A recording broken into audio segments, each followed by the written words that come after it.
t'as quoi à répondre à toutes ces personnes-là qui vont te dire forcément parler de sexualité aux enfants, même trop jeunes, c'est les encourager à avoir du sexe, alors que finalement, c'est pas le but. Non, c'est pas le but. Et en fait, on a de la chance, c'est que nos pays voisins ont déjà fait l'expérience bien avant nous, parce qu'on est toujours les retardataires, mais du coup, ça a aussi un avantage là-dessus, c'est que ça a été testé aux Pays-Bas, en Norvège, en Angleterre, et on a vu que ça a repoussé l'âge de la première fois, des premiers essais, des premiers contacts, que ça avait aussi un impact sur les grossesses non désirées et sur les violences.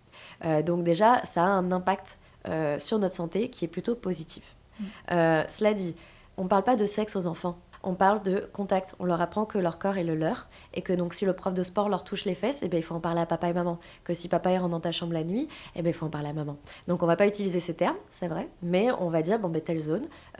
Si tu es en train de prendre le bain et que tu te mets du savon là, c'est normal, tout va bien, c'est pour nettoyer. Mais par contre, si on t'a mis de la crème ou si quelqu'un t'a touché, tonton ou machin, il faut en parler à telle personne. Donc en fait, moi je pose toujours la question, si vous refusez qu'on éduque vos enfants à détecter ces violences-là, pourquoi ?